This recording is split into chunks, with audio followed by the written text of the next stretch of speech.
दोस्तों, सोचिए अगर आप एक नॉर्मल कैफे में बैठे हैं, आराम से कॉफी पी रहे हैं और अचानक आपके सामने बैठे किसी इंसान को उसकी मौत का फरमान मिल जाए। वो भी किसी बीमारी या एक्सीडेंट से नहीं, बल्कि 3 ऐसे राक्षसों से जो सीधे नरक से आए हों। कहानी शुरू होती है सियोल के एक व्यस्त शहर के एक छोटे से कैफे में। लोग अपनी अपनी जिंदगी में व्यस्त हैं, कोई दोस्तों से बात कर रहा है, लेकिन वहाँ एक आदमी बैठा है जो पूरी तरह पसीने से लथपथ है। उसका नाम है जू म्योंग हुन। वो बार बार अपने फोन में समय देख रहा है। उसके चेहरे पर वो डर साफ नजर आ रहा है जो तब दिखता है जब कोई अपनी मौत का इंतजार कर रहा हो। ठीक 1:20 पर अचानक पूरा शहर कांपने लगता है। लोग समझते हैं कि भूकंप आया है, लेकिन ऐसा नहीं होता। कैफे के कांच टूट जाते हैं और 3 विशाल काले धुएं जैसे दिखने वाले मॉन्स्टर्स वहां आ जाते हैं। उनका आकार इतना बड़ा होता है कि वो एक कार को खिलौने की तरह फेंक सकते हैं। वो आदमी वहां से भागने लगता है, लेकिन वो मॉन्स्टर्स उसके पीछे दौड़ पड़ते हैं। वो उसे पकड़ लेते हैं और सड़क पर इतनी बेरहमी से मारते हैं कि देखने वालों की रूह कांप उठती है। लोग भाग रहे होते हैं, चिल्ला रहे होते हैं, लेकिन कोई कुछ नहीं कर पाता। आखिर में वो मॉन्स्टर्स एक अजीब सी रोशनी से उसे जला देते हैं। कुछ ही सेकंड में एक जिंदा इंसान सिर्फ एक जली हुई हड्डी का ढांचा बन जाता है और फिर वो मॉन्स्टर्स एक मिरर के जरिए अचानक गायब हो जाते हैं। इस भयानक हादसे के बाद एंट्री होती है हमारे मेन लीड की, डिटेक्टिव जिन क्योंग हुन। वो एक ऐसे पुलिस ऑफिसर हैं जिन्हें दुनिया के कानून पर पूरा भरोसा है, लेकिन जो अभी हुआ है वो उनके हर लॉजिक से बाहर है। जब वो क्राइम सीन पर पहुंचते हैं तो वहां उन्हें मिलती है सिर्फ राख, ना कोई डीएनए, ना कोई सबूत। इसी बीच पूरे देश में एक ही नाम गूंज रहा है, द न्यू ट्रुथ सोसाइटी। इस संस्था का हेड है जंग जिनसू।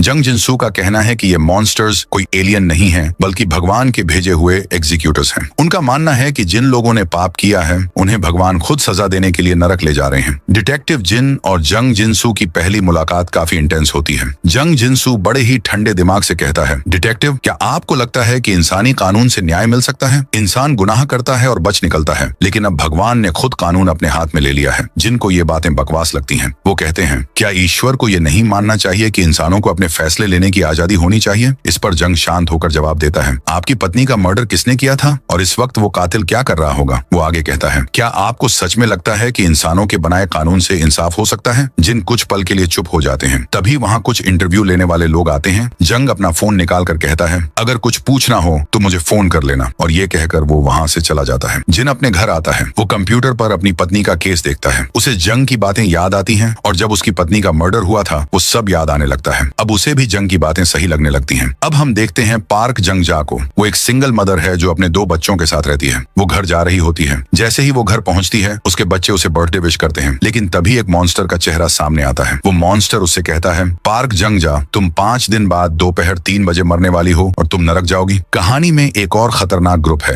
एरोहेड। ये न्यू ट्रुथ के हार्डकोर फॉलोअर्स हैं। इनका लीडर एक अजीब सा मास्क पहनकर चिल्ला कर लोगों को डराता है। ये इंटरनेट पर लाइव स्ट्रीम करके उन लोगों को टारगेट करते हैं जो न्यू ट्रुथ के खिलाफ बोलते हैं। एरोहेड जिन इंसानों को टारगेट करके मार रहे थे उन 4 को गिरफ्तार कर लिया जाता है। वो जिन को बताते हैं, जब मैं रास्ते पर चल रहा था तो उन लोगों ने मुझे किडनैप करके बहुत मारा। इधर पार्क जंगजा मिन हिएजिन को बताती है कि वो 5 दिन बाद मरने वाली है। वो उसे वीडियो दिखाती है और कहती है, मैं जंग के पास गई थी। उसने कहा, हम तुम्हारी मौत का लाइव टेलीकास्ट करेंगे जब तुम्हें नरक भेजा जाएगा। बदले में हम तुम्हारे बच्चों को 3 बिलियन वॉन देंगे। उसके चेहरे पर वो थकान है जो सिर्फ मौत के करीब खड़े इंसान में दिखती है। मिन हिएजिन उसे समझाने की कोशिश करती है, लेकिन पार्क जंगजा का सवाल दिल चीर देने वाला होता है। लॉयर साहब, अगर मैं मर गई तो मेरे बच्चों का क्या होगा? कम से कम इस पैसे से वो कहीं दूर जाकर अपनी नई जिंदगी तो शुरू कर पाएंगे। मिन हिएजिन और उसकी टीम एक प्लान बनाती है। वो लोग पार्क जंगजा के घर जाते हैं। साथ में जिन भी होता है। वो न्यू ट्रुथ के साथ कॉन्ट्रैक्ट साइन करते हैं, लेकिन एक शर्त पर, पैसा पहले मिलना चाहिए और बच्चों की सुरक्षा की जिम्मेदारी उनकी होगी। लेकिन जंग तभी सवाल पूछने लगता है, तुम्हारे बच्चे कितने साल के हैं? उनका कसूर क्या है? मिन हिएजिन कहती है, ये सब क्यों जानना चाहते हो? जिस पर जंग कहता है, मैं वजह जानना चाहता हूँ कि ये नरक क्यों जा रही है। तभी उसके बच्चे आकर जंग पर चिल्लाने लगते हैं, लेकिन पार्क जंगजा उन्हें कमरे में ले जाती है। जिन अपने घर आता है। वो देखता है कि उसकी बेटी घर पर नहीं है। वो उसे फोन करता है। उसकी बेटी कहती है, मैं अपने दोस्त के घर पर पढ़ाई कर रही हूँ, लेकिन असल में वो जंग के घर पर होती है। इधर एरोहेड लाइव स्ट्रीम करके पार्क जंगजा के खिलाफ लोगों को भड़काने की कोशिश करता है। वो ये दिखाने की कोशिश करते हैं कि आखिर पार्क जंगजा नरक क्यों जा रही है। वो उसके बच्चों की फोटो दिखाकर कहते हैं, देखो, ये अपने ही प्यारे बच्चों को मारती है। दूसरी तरफ मिन हिएजिन पार्क जंगजा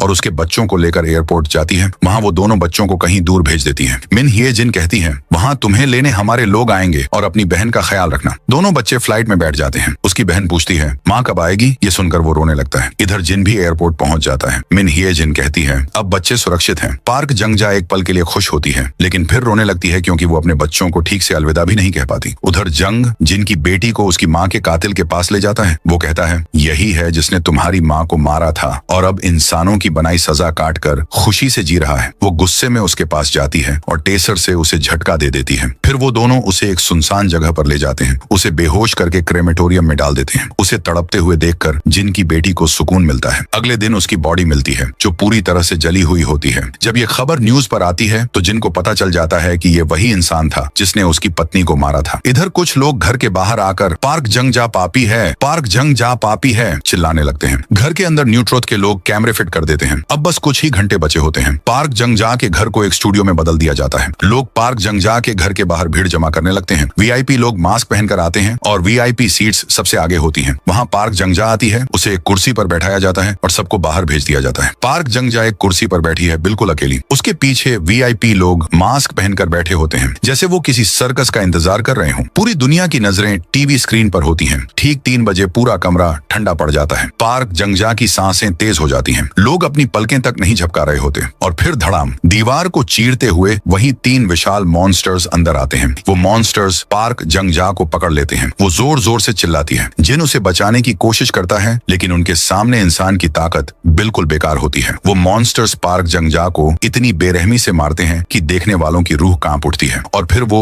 मॉन्स्टर्स वीआईपी के सामने से ही गायब हो जाते हैं। अब सभी लोग इस पर यकीन करने लगते हैं। पार्क जंगजा एक जली हुई लाश बन जाती है। इस भयानक हादसे के बाद जिन देखता है कि पूरा शहर सुनसान बन चुका है। इधर जंग के साथ एक लाइव इंटरव्यू होता है। वो कहता है अच्छा काम करो, घर से बाहर निकल सकते हो, लेकिन पाप करने से बचो, क्योंकि जो पाप करता है सिर्फ वही नरक जाता है। जिन नोटिस करता है कि इंटरव्यू में उसके पीछे उसकी बेटी की जैकेट है, उसे समझ आ जाता है कि उसकी बेटी जंग के साथ ही है। तभी जिन को कंप्यूटर पर एक फाइल मिलती है। वो देखता है कि उसकी बेटी अपनी माँ के कातिल को घसीट रही है। उसे समझ नहीं आता कि जंग ने ये वीडियो क्यों भेजा। इधर एरोहेड लाइव आकर बताते हैं कि वो सारे लोग भी बुरे हैं जो इन सब चीजों में दखल दे रहे हैं, जैसे कि मिन हिए जिन जिसने उसके बच्चों को बाहर भेज दिया और जिन जो बीच में आकर उन्हें बचाने की कोशिश करता है। इसलिए उनके हिसाब से ये सभी लोग गलत हैं। ये सब देखते ही मिन हिए जिन समझ जाती है कि एरोहेड लोग उसे नहीं छोड़ेंगे। वो अपनी माँ के पास जाती है और कहती है ये सब छोड़ो, हमें यहाँ से जल्दी जाना होगा। यहीं पर मिन हिए जिन को उसके नाम से एक डॉक्यूमेंट मिलता है। उसमें लिखा होता है कि जंग 14 साल पहले ही ये सब चीजें एक्सपीरियंस कर चुका था। इधर जिन जंग के घर पर जाता है उसे मारने के लिए, लेकिन सब लोग उसे रोकने की कोशिश करते हैं। जंग घर पर नहीं होता, जिसकी वजह से जब जिन वापस जाने लगता है तो लोग उस पर अंडे फेंकते हैं और उसे पीटने लगते हैं। इसी बीच जंग का कॉल आता है। सभी लोग उसे पीटना बंद कर देते हैं। जंग कहता है फोन जरा लोगों की तरफ करो। फिर वो लोगों से कहता है उसे छोड़ दो, मुझे जिन से अकेले में बात करनी है।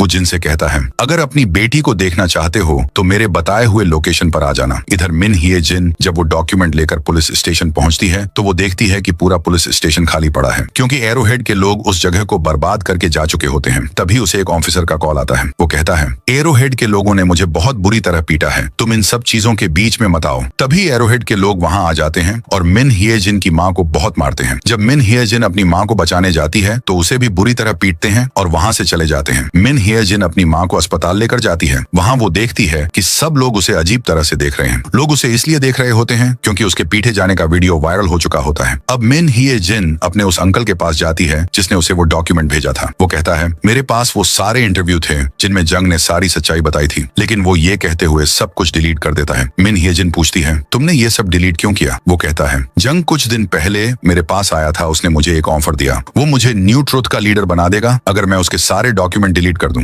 वो आगे कहता है और उसने मुझे तुम्हें मारने के लिए भी कहा है। ये सुनकर मिन हिए जिन वहां से भागने लगती है, लेकिन बाहर पहले से ही एरोहेड के लोग खड़े होते हैं। वो उसे बहुत ही बेरहमी से मारते हैं और उसे वहीं साइड में फेंक कर चले जाते हैं। दूसरी तरफ जिन उस लोकेशन पर पहुंच जाता है। वो अपनी बेटी को ढूंढने लगता है। तभी उसे पियानो की आवाज सुनाई देती है। वो भागकर ऊपर जाता है और जिन जंग को देखता है। जंग उससे कहता है ठीक 20 साल पहले यहीं पर मुझे एक शैतान दिखाई दिया था जिसने मुझसे कहा था कि ठीक 20 साल बाद 10:30 बजे मैं मर जाऊंगा और मुझे नरक भेज दिया जाएगा। मुझे यकीन नहीं हुआ क्योंकि मैंने अपनी पूरी जिंदगी में कुछ भी गलत नहीं किया था। मैं बस ये मानता था कि अगर मैं अच्छा बच्चा बनकर रहूंगा तो मेरी माँ मेरे पास वापस आएगी। जिन अपनी बेटी के बारे में पूछता है। जंग कहता है वो अपने घर पर सही सलामत है। फिर जंग कहता है ये दुनिया मैं तुम्हारे भरोसे छोड़कर जा रहा हूँ। अब तुम्हारे पास 2 रास्ते हैं, या तो तुम मेरे वीडियो बनाकर लोगों को दिखा दो जिससे लोग डरने लगे। लेकिन अगर तुम ऐसा करते हो तो तुम्हें अपनी बेटी को भी गिरफ्तार करना होगा, क्योंकि उसने कातिल को मारा है। जंग कहता है, वो आ गए, ये दुनिया मैं तुम्हारे हाथों में सौंपता हूँ, और अगर तुमने चुप रहने का फैसला किया है तो मेरी लाश को नदी में बहा देना। तभी समय पूरा हो जाता है और वहाँ 3 मॉन्स्टर्स आते हैं और जंग को बहुत बेरहमी से मार देते हैं। ये सब होने के बाद जिन अपने घर आता है, वो अपनी बेटी से मिलता है। उसकी बेटी सही सलामत होती है। कहानी अब 4 साल आगे बढ़ जाती है। अब लोग इन घटनाओं पर पूरी तरह यकीन करने लगे हैं, यहाँ तक कि उन मॉन्स्टर्स के स्टैच्यू भी कई जगह बनाए जा चुके हैं। हम देखते हैं कि एक कैंपेन वीडियो चल रहा है जिसे एक कल्ट चला रहा होता है। इस वीडियो में उन लोगों को बताया जा रहा है जो अपनी प्रिडिक्शन छुपा रहे हैं कि उन्हें सामने आना चाहिए और अपनी कहानी सबके सामने बतानी चाहिए ताकि उन्हें यहाँ आकर मारा ना जाए। यहाँ एक प्रोडक्शन टीम होती है जिसे वीडियो की एडिटिंग पसंद नहीं आती। एडिटिंग का काम मिस्टर बे कर रहा होता है। वो उससे कहते हैं, इसे और अच्छे तरीके से एडिट करो। मिस्टर बे की पत्नी ने अभी अभी एक नवजात बच्चे को जन्म दिया है, लेकिन वो अभी तक अपने बच्चे से मिल भी नहीं पाया है। बच्चे की तबीयत ठीक नहीं होती, इसलिए उसे आईसीयू में रखा गया है। इसके बाद वो एडिटिंग का काम करने के लिए अपने दोस्त के पास जाता है, लेकिन उसका दोस्त वहाँ पर नहीं होता। उसे वहाँ एक विजिटिंग कार्ड मिलता है जिसके पीछे एक फिशिंग एड्रेस लिखा होता है। तभी उसका दोस्त वहाँ आ जाता है। बे उससे कहता है, चलो दोबारा एडिटिंग करते हैं, लेकिन उसका दोस्त बहाना बनाता है और कहता है, मुझे अपनी बीवी के पास जाना होगा, तुम ये काम अकेले कर लो। उसका दोस्त थोड़ा परेशान लग रहा होता है। इधर बे की पत्नी अपने बच्चे को देखने आती है।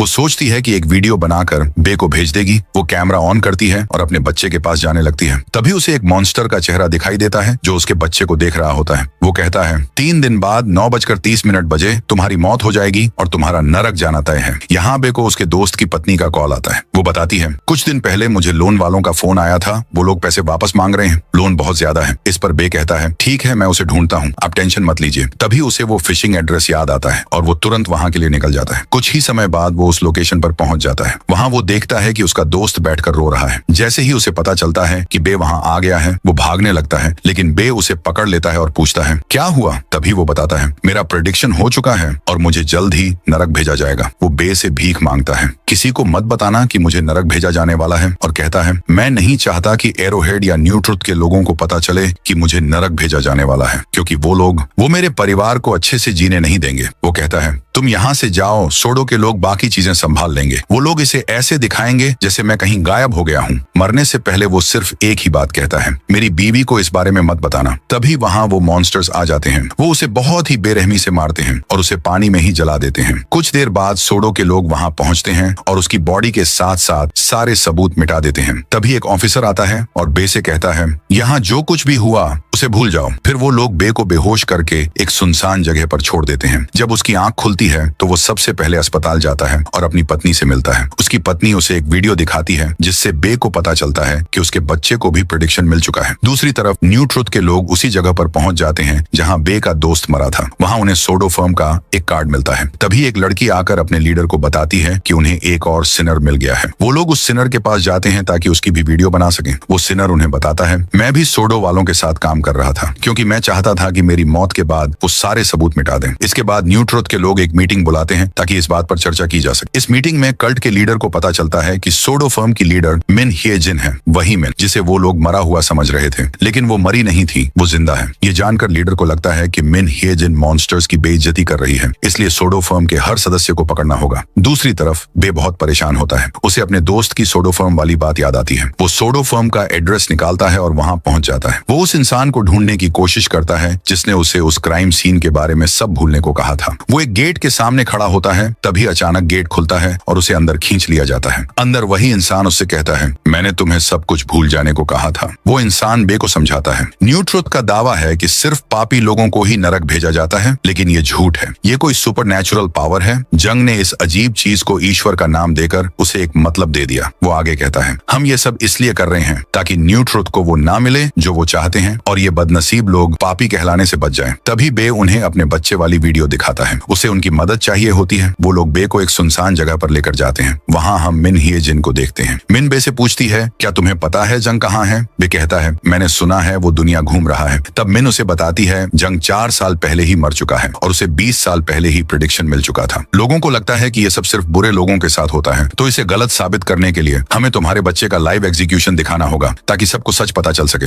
ये सुनकर बे वहाँ से जाने लगता है। तभी मिन कहती है, एक मासूम बच्चे को भविष्यवाणी मिली है और ये बात दुनिया को पता चलनी चाहिए। इस पर बे गुस्से में कहता है, तुम भी उन्हीं लोगों की तरह हो जो मेरे बच्चे का इस्तेमाल अपने फायदे के लिए करना चाहते हैं। मिन शांत होकर कहती है, जैसा तुम कहोगे वैसा ही होगा। अगर तुम्हें मंजूर हो तो इस नंबर पर कॉल करना। इसके बाद बे वहां से चला जाता है। दूसरी तरफ सोडो टीम का एक मेंबर जैसे ही अपने घर पहुंचता है, एरोहेड के लोग उस पर हमला कर देते हैं और उसे बुरी तरह पीटते हैं ताकि वो प्रोफेसर की लोकेशन बता दे। जब बात उसकी पत्नी तक पहुंचती है तो वो मजबूरी में प्रोफेसर का नाम बता देता है। इधर प्रोफेसर बे को बताता है, मेरी बेटी को भी भविष्यवाणी मिली थी। वो पल मुझे आज भी याद है जब वो मॉन्स्टर सामने आया और मेरी बेटी को मार दिया। इतना कहकर प्रोफेसर जाने लगता है, लेकिन तभी एरोहेड के लोग उसकी गाड़ी को पीछे से टक्कर मारते हैं, फिर साइड से भी टक्कर मारकर उसे बेहोश कर देते हैं। उसे एक सुनसान जगह पर ले जाया जाता है जहाँ उसकी लोकेशन चेक की जाती है ताकि पता चल सके कि वो कहाँ गया था। इसके बाद उसे क्रेमेटोरियम में जला दिया जाता है। अब एरोहेड का अगला निशाना होती है मिन हिएजिन। जब एरोहेड के लोग वहां पहुंचते हैं तो मिन उन्हें देख लेती है और तुरंत सारे सबूत मिटा देती है। वो लोग मिन का पीछा करते हैं, लेकिन मिन कुछ लोगों को मारकर वहां से बच निकलती है। इधर बे अपनी पत्नी को बताता है, मैं कुछ लोगों से मिला था, वो लोग हमारे बच्चे का लाइव एग्जीक्यूशन करेंगे ताकि दुनिया को पता चल सके कि ये सिर्फ बुरे लोगों के साथ नहीं होता। ये सुनकर उसकी पत्नी रोने लगती है। अगले दिन बे न्यूज पर देखता है कि एरोहेड के लोगों ने प्रोफेसर को मार दिया है। साथ ही सोडो फर्म के बारे में भी सबको बता दिया जाता है। एरोहेड के लोग एक वीडियो में कहते हैं, हमने ईश्वर के खिलाफ जाने वालों को सजा दे दी है और अगली बारी है मिन हिएजिन की। तभी बे को मिन का कॉल आता है। मिन कहती है,